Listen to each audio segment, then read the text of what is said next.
When we dissect the command and control structure of the human body, we naturally gravitate toward the heavy hitters. On one side, you have the nervous system. It's instantaneous high-speed electrical signaling. It's the body's dedicated fiber optic network. Right? Exactly, for rapid response. And on the other, you have the endocrine system. Hormones. Right, hormones, traveling through the bloodstream, slow and steady like the Postal Service, affecting distant targets over hours, maybe even days. Those are the channels everyone knows about. But what if there was a third system, a localized network that operates entirely on demand, acting almost instantly, not across the body, but right at the cellular level? It's like sending a potent, urgent internal memo to the cell right next door. And these signals are unbelievably powerful and just staggeringly diverse in their effects. We are talking about eicosanoids. That's it. These local messengers, sometimes you'll hear them called autocoids, they govern the most fundamental, immediate processes you need for survival. Like what specifically? Well, the moment-to-moment fluidity of your blood, your immediate reaction to a cut or an injury, the pain you feel, the fever that follows. Wow. And even the precise mechanism that actually initiates childbirth. So our deep dive today is tackling a dense, but an absolutely essential area of human biochemistry. Our sources are all focused on understanding this family of lipid-derived autocoids. Prostaglandins, or PGs, the leukotrienes, LTs, and their relatives, the thromboxans. Exactly. And our mission today is to figure out how these tiny molecules, which all come from the same source, fatty acid, can exert such profoundly varied and often, outright contradictory effects across nearly every single tissue type in the body. It really is a lesson in how complex regulation can stem from, very simple chemical building blocks. And the origin story is, it's a brilliant example of scientific deduction. And a massive geographical miscalculation. Well, yes. Frankly, that too. It's a classic case of bad naming. We have to go back to the 1930s. Researchers were investigating fluid from human male reproductive system. Human semen, yeah. And what they found was that these active principles within the fluid caused two highly specific, very strong reactions. What were they? First, smooth muscle strips like the wall of the uterus would contract powerfully. And second, the blood pressure in their test animals would just plummet. So this was a potent physiological discovery. The substance was highly active even in tiny, tiny quantities. And based on where they first isolated this powerful active principle, the researchers made a very logical but ultimately very incorrect assumption. Yes. They assumed that because they got it from seminal fluid, it must have originated exclusively in the prostate gland. So they christened the active principle. Prostaglandin. Exactly. If they'd only checked a few other tissues first. Well, hindsight is 20/20, right? It wasn't until the 1960s that scientists figured out the precise chemical structure. And more critically, they realized they weren't looking at a single substance. It was a whole family. A large family of closely related compounds. And on top of that, these compounds had a widespread distribution throughout the body, in the lungs, the brain, the kidneys, just everywhere, not just the prostate. But the name stuck as a sort of historical relic. It did. But the true breakthrough, the thing that launched this field into modern medicine, came in the 1970s. Scientists connected the dots between these PGs, the newly discovered thromboxanes and prostacyclin, and, common household drugs. Aspirin. Aspirin. It became abundantly clear that aspirin and aspirin-like drugs achieved their remarkable pain-relieving, fever-reducing, and anti-inflammatory magic by specifically inhibiting the synthesis of these eicosanoids. That one realization that a common drug was just shutting down the cellular factory that makes these pain and fever messengers, it just fundamentally changed pharmacology. Oh, absolutely. It launched an entire new field of drug development. Yeah. This crucial work establishing the complex chemistry, the synthesis pathways, the mechanism of action. It was all recognized with the Nobel Prize in Physiology or Medicine in 1982. For Bergstrom, Samuelson, and Vane. For Bergstrom, Samuelson, and Vane. It proves these substances were not just biochemical curiosities, but universal, essential mediators of how our bodies work in both health and disease. Okay, so let's start with the basics then, the chemistry. Let's start with the hard definition. Eicosanoids are the major lipid-derived autocoids. Okay, break that down for us. Autocoid. It simply means they are locally acting hormones. So they're generated and released in the immediate vicinity of their target cells, and they're also quickly degraded right there. They don't typically travel far, not like true hormones. And then chemically, what defines this entire family? Chemically, the defining feature is their source material. They are all biologically active derivatives of 20 carbon atom polyunsaturated essential fatty acids. So the Greek prefix icosa, that means 20. Exactly. 20 carbons is the structural starting point for everything we discussed today, whether it ends up as a prostaglandin or a leukotriene. And out of all the fatty acids floating around in our bodies, which one is the VIP precursor for humans? That would be arachidonic acid. Its full chemical name is 5-alanine-11-14-icosahexatetranoic acid. This is the main one. The fatty acid released in the largest quantity from the membrane lipids of human tissues.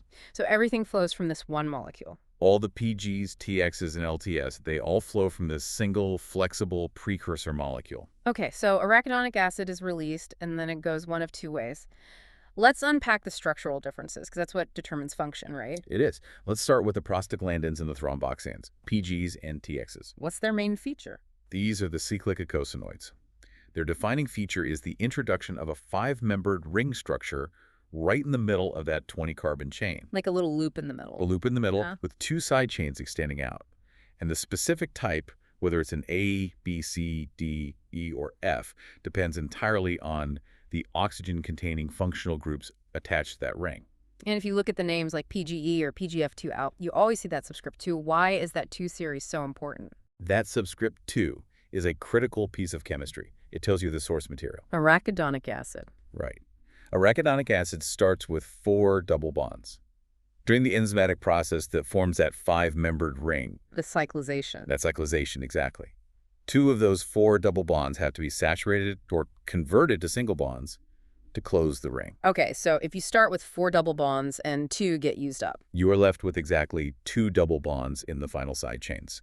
Hence, the subscript 2 PGs, like PGE2, PGF2 alpha, PGI2-1, and TXA2 are the most abundant and biologically relevant forms in humans. That makes perfect sense. It's a direct clue to their origin. It is a structural detail that explains the entire biochemical series we rely on. So that's one branch. Now let's go to the other major branch, the leukotrienes. Now these sound like they belong squarely in the immune system. And they do. Their name is very descriptive. Leukotrienes, because they were first found in leukocytes, or white blood cells. And Trien, because structurally, they possess 3 conjugated double bonds. Crucially, leukotrienes are open-chain compounds. no ring. No cyclization occurs, no ring, and there is no reduction of the double bonds during their synthesis from arachidonic acid. So who are the primary players here? The LTs of biological importance are LTB4, LTCC4, and Lilly-Dudicores. As we'll see, LTB4 is mainly a powerful signal to attract immune cells. A chemical flare. Exactly. And LTC4 and LTD4 are the 2 structures that are strongly linked to severe allergic responses. But the fundamental principle remains. Whether the final messenger has that central ring structure or is an open chain determines everything about its function. Okay, so we've got the structure down. Now, how are they actually made? Let's talk about the manufacturing plant. And the very first, most vital principle here is that there are no preformed stores. Right, you said that. They're not packaged up in vesicles like adrenaline or insulin? Nope. They are synthesized locally and instantaneously when and where they are needed. It's a pure on-demand system. That's a huge difference from classical hormones. Because they're not stored, they have to be made right now and they have to act right now. And that implies they also have to be degraded immediately. Local, powerful, and short-lived. That's the key. And this on-demand system means that the control point isn't the release of the molecule itself, it's the availability of the precursor. So what flips the switch? What triggers the factory to start manufacturing arachidonic acid? The whole process is governed by the rate of release of arachidonic acid from the cell membrane phospholipids. So it's locked away in the cell wall. It's part of the structure. The release is catalyzed by a family of enzymes, primarily one called phospholipase A2. Any stimulus that stresses the cell, indicates injury, or involves a receptor being activated, chemical, mechanical, whatever, it typically triggers an increase in intracellular calcium ions. Calcium. And that calcium spike is often the direct activator of phospholipase A2. The enzyme gets switched on, it cleaves arachidonic acid from the membrane, and the process begins. And then the arachidonic acid hits that fork in the road we talked about. The fork in the road, cyclooxygenase, or COX for the ring makers, or lipoxygenase LOX for the straight-chain specialists. Let's start with pathway 1, cyclooxygenase. COX, the ring makers. Right. This enzyme system is responsible for generating all the cyclic eicosanoids, the PGs, the TXs, and prostacyclin PGI2. And the study of this specific enzyme is what led to the Nobel Prize, because of its two key versions, COX-1 and COX-2. Exactly. Let's start with COX-1. It's the foundational enzyme. We call it the housekeeper because it's constitutive. Meaning it's always on. It's always active at a basal level in nearly all cells. Its functions are essential for physiological maintenance. Think of it as the cell's maintenance crew. Then what are its main housekeeping duties? Oh, essential stuff. Protecting the gastric mucosa by stimulating mucus secretion, maintaining basic blood clotting readiness, what we call hemostasis, and regulating renal function. Its activity level is pretty stable in a healthy cell. Then you have COX-2, which is where the pathology usually kicks in. COX-2 is the inducer, the inflammatory marker. It's normally present in tiny, insignificant quantities, but it is highly inducible. So it gets switched on by something. Yes, by external stimuli like cytokines, growth factors, or damage that signals inflammation. The eicosanoids produced by this induced COX-2 are what we believe lead to those classic pathological changes: inflammation, acute pain, and fever. But it's not purely a pathological enzyme, right? Our sources said it has some housekeeping jobs, too. That is a critical nuance, and it's what tripped up some drug developers. While COX-2 is largely associated with inflammation, it is constitutively expressed in a few key places: the kidney, for blood pressure regulation; the brain, for neurological functions; and the fetus. This overlap really complicated things. Then this whole setup is beautifully illustrated by the opposing forces in blood regulation. It's sheer metabolic specialization. Look at platelets. They primarily synthesize TXA2, which is an extremely potent inducer of aggregation and makes them clump together for clotting. But the vascular endothelium, the smooth aligning of the blood vessels, makes something else entirely. It mainly generates PGI2, which is a potent anti-aggregatory agent and a vasodilator. It does the exact opposite. So the vessel wall is essentially protecting the blood from the platelets right up until the moment of injury. That is the mutual antagonism that regulates blood fluidity. PGI2 keeps the blood flowing smoothly, and TXA2 is the immediate emergency plug. And their action has to be local. And immediate. The body ensures this by making both of them incredibly unstable. TXA2 converts to the inactive TXA2 almost instantly. PGI2 is also chemically unstable and rapidly converts to 6-keto-PGF-alpha. Their rapid degradation ensures their action is intense, but extremely short-lived. Okay, that's the COX pathway. Now let's go back to the other side of a fork, away from the cyclic compounds. Pathway 2, lipoxygenase, LOX, the straight-chain specialists. This pathway primarily operates in immune cells, the lung, white blood cells, platelets. It produces the open-chain compounds, the leukotrienes. And the products here are powerful mediators of severe inflammatory and allergic responses. LTB4 is a big one. A very big one. It's highly potent for chemotaxis. Which is a chemical distress signal. A high-priority one. LTBB-oxygeline is incredibly effective at attracting inflammatory cells, neutrophils, T lymphocytes, to the site of injury or infection. It basically sends out a flare that says, all hands on deck, over here. And then there are the notorious leukotrienes, LTCCO and LTD4. These are the cystenyl LTs, named because they contain the amino acid cysteine. Their importance is historical and pathological. They make up what was once called the slow-reacting substance of anaphylaxis. SRSA. SRSA. They are absolutely central players in allergic reactions, especially asthma, because they are incredibly potent bronchoconstrictors and they're metabolized very slowly. So they have a long-lasting dramatic effect. It really sounds like arachidonic acid has detours everywhere. Our sources flagged a few interesting side roads, especially in the brain. They did. While COX and LOX are the main highways, there are other pathways. And there's also a non-enzymatic route. Free radicals can attack arachidonic acid to produce compounds called isoprostanones, which might act as markers for oxidative stress. But the most fascinating side road, I think, has to be an andamide. Absolutely. Brain cells can couple arachidonic acid with ethanolamine to produce an andamide, along with other related molecules. And these are recognized as endogenous cannabinoid receptor ligands. Think of them as your brain's natural, locally produced cannabis. Wow!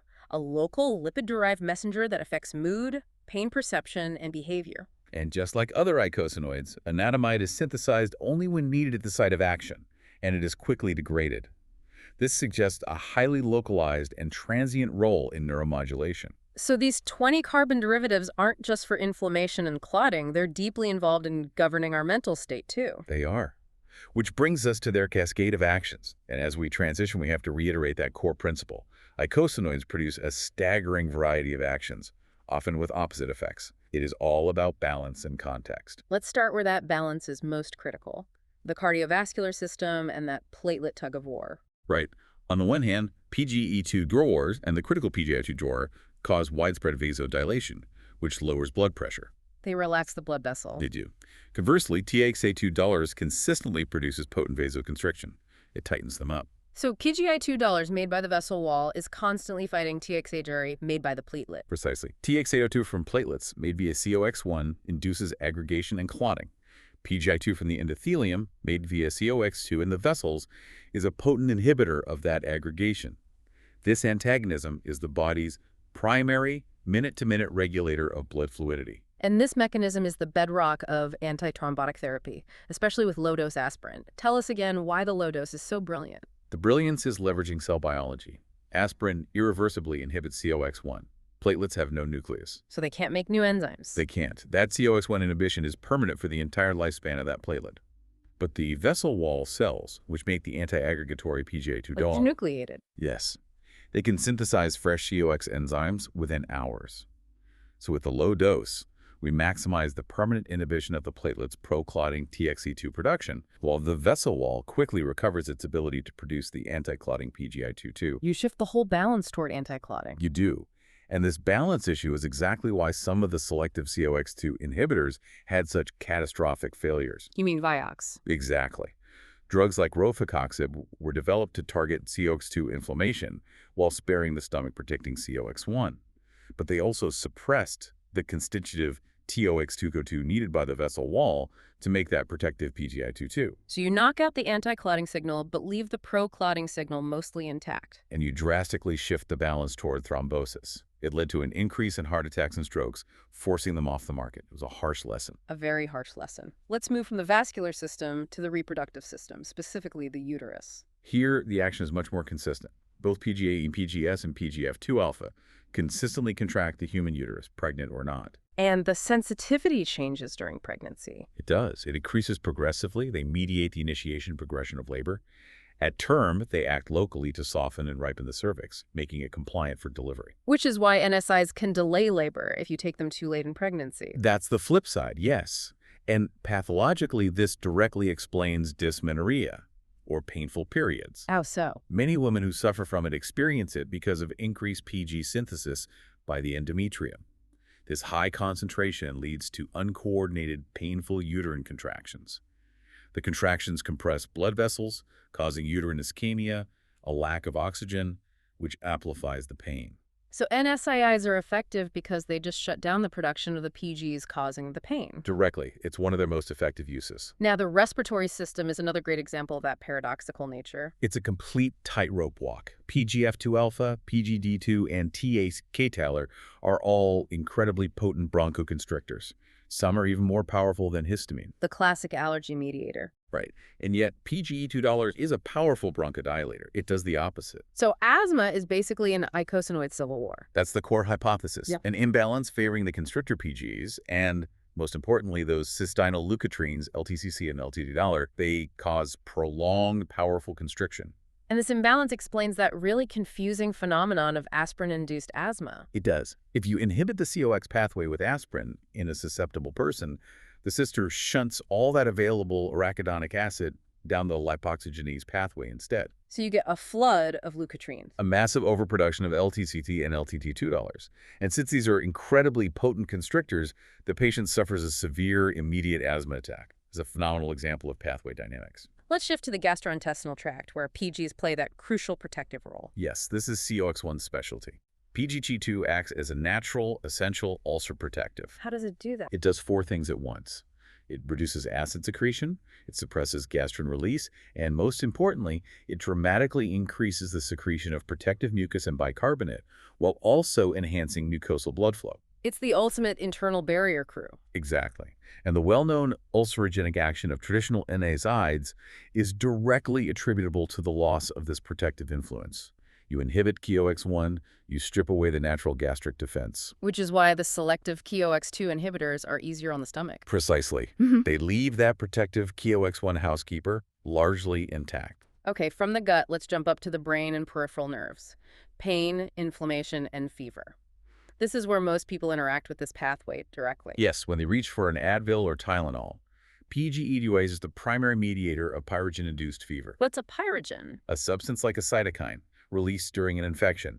It triggers the synthesis of PGE2 in the hypothalamus, and that PGE2 effectively resets your body's internal thermostat to a higher temperature. And aspirin and other drugs just block that reset signal. They inhibit the synthesis of the PGE2 that sends a signal. That's why they're antipyretic. Now, what about pain? Do PGs cause pain themselves? Not usually. It's more about amplification. Yeah. PGE2 and PGI2 are what we call analgesic agents. They sensitize your afferent nerve endings to other pain-inducing stimuli, both chemical and mechanical. They turn up the volume. They turn the dial way up, amplifying the action of other mediators. This leads to hyperalgesia, that intense tenderness you feel around an injury. So a painkiller stops the PGE2 from turning the dial up. Exactly. Inhibition of PG synthesis is a major anti-inflammatory and pain relief mechanism. We've covered a lot of ground. What about the kidneys? This is an area where COX2 acts as a constitutional housekeeper, not just an inflammation marker. Okay. PGE2 and PGI2 function as essential intrarenal regulators. They cause vasodilation, increasing renal blood flow, and they increase the excretion of water and sodium. So they have a natural diuretic effect. They do. And this is predominantly mediated by constitutive COX2 in the kidney, which means that NSAIDs, even selective COX2 inhibitors, can disrupt this. They can cause you to retain salt and water? Yes, which can lead to fluid accumulation and potentially increase blood pressure. It's a crucial consideration for patients with heart failure or pre-existing kidney issues. Okay, so we've seen this incredible diversity of action, and the key to understanding all of it, it's not the molecule itself, but the receptors they dock with. That is the secret decoder ring of icosanoid pharmacology. Every prostanoid receptor is a cell membrane receptor coupled to a G protein, and the signal they send, contract or relax, is entirely determined by which G protein they're attached to. So let's simplify it. There are three main G protein mechanisms that dictate the effect. Let's start with the contractile or excitatory group. Right. These receptors, EP1, FP, and TP, primarily couple with the GQ protein. And what does GQ do inside the cell? GQ is the contraction signal. It generates second messengers that trigger the release of stored calcium ions, Ta2++ Ta, into the cytoplasm. And high calcium inside a smooth muscle cell means? Contraction. So the result is excitatory, smooth muscle contraction like uterine cramping or bronchoconstriction, and platelet aggregation via the TP receptor. Perfect. Now for the opposing force, the relaxant receptors. These receptors, DP1, EP2, EP4, and IP couple with the G's protein. G's is the relaxation signal. How does that work? When G's is activated, it stimulates an enzyme that dramatically increases the intracellular second messenger cyclic AMP or AMP. And high AMP leads to? Smooth muscle relaxation and the inhibition of platelet aggregation. This is the mechanism behind vasodilation and bronchodilation. So that's how a single molecule like PGE2 can do both. It just depends on which receptor is in that tissue. Exactly. It can hit an EP1 receptor for contraction or an EP2 or EP4 for relaxation. The molecule is uniform. The cellular infrastructure dictates the outcome. So what about the leukotriene receptors? Are they different? They are separate, yes. You have receptors for LTB4, which are designated BLT. These are highly chemotactic, driving that inflammatory cell migration. And then the cysteinol LT receptors, the ones targeted for asthma. Yes. The two subtypes, SOCYLT1 and SOCYLT2, mediate the effects of LTC4 and LTD2. The LT1 receptor is the most critical for human allergic asthma. And that's the target for drugs like Montelukast. Exactly. Those drugs are SOCYLT1 receptor antagonists. They don't stop the production of the leukotrienes. They just block the receptor that mediates that powerful, long-lasting constriction. It's amazing that despite all the side effects, we've managed to harness these molecules for medicine. It's all about strategic local application to minimize those systemic effects. Let's start with obstetrics, where their application is most dramatic. PGs are invaluable here. For cervical priming, softening, and dilating the cervix for labor-low doses of synthetic PGE2 taus called dinoprostone are applied directly to the cervix. So you're mimicking the natural process locally. Precisely. And they are critical for medical termination of pregnancy, especially in the first trimester. The PGE analog, misoprostol, is often used. It's effective orally or intravaginally and has fewer severe side effects than earlier formulation. And for postpartum hemorrhage. Another analog, carboprost, is an essential alternative for controlling severe bleeding when the uterus fails to contract after delivery. Moving to vascular applications, there are some life-saving uses in newborns. Oh, absolutely. PGE1, or Alprostel, is used for infants born with certain congenital heart defects or the ductus arteriosus. This is a vessel that normally closes after birth. It must be kept open. Keeping it open allows for temporary mixing of blood, which is life-saving, ensuring oxygenation until corrective surgery can be performed. And for long-term issues like primary pulmonary hypertension. For that, we turn to PGI2, evalprostenol. It's a powerful vasodilator, so it's continuously infused to lower the resistance in the pulmonary artery, significantly improving quality of life. A huge success story has been in ophthalmology. A tremendous success. Topical PGF2 alpha analogs, like latanoprost, are now standard first-line drugs for glaucoma. How do they work? They act on the FP receptor in the eye to enhance the drainage of aqueous humor, which lowers the intraocular pressure that damages the optic nerve.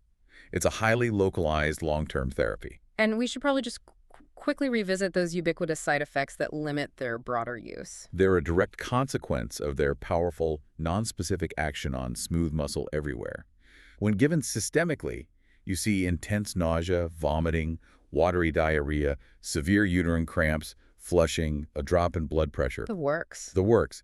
It just confirms that these are biological agents meant to act intensely and locally, not systemically. So to wrap this all up then. To summarize this entire deep dive, eicosanoids are just incredibly potent, locally acting autocoids derived from the simple 20-carbon structure of arachidonic acid. They are synthesized entirely on demand and govern every immediate response to injury. And the key to their function is that instantaneous regulatory balance, that tug-of-war like TC2 versus PGI2 in the blood, a fundamental struggle between clotting and flowing. And their actions are defined not by the molecule alone, but by the specific G protein-coupled receptors they activate, determining whether the cell responds with contraction or relaxation.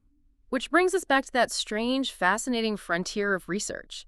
We established that PGE2 is involved in resetting the thermostat for fever in the hypothalamus. But we also touched on the discovery of anandamide, the locally produced cannabis-like eicosanoid that acts on cannabinoid receptors in the brain. a lipid-derived messenger that affects perception, mood, and pain threshold, manufactured only at the moment it is needed. Right. So consider this provocative final thought. If we can fully map out exactly how these local lipid messengers affect mood, stress resilience, and even addictive behaviors, how much of our daily psychological and emotional state is regulated by these tiny 20-carbon fatty acid derivatives? Could selective targeting of these brain eicosanoid pathways open entirely new, precise, and non-systemic fields of mental health and chronic pain treatment that bypass the dangers of generalized drug action? Something to think about as you navigate the world of sensation, knowing that an army of short-lived localized messengers is constantly mediating your reality one on-demand memo at a time.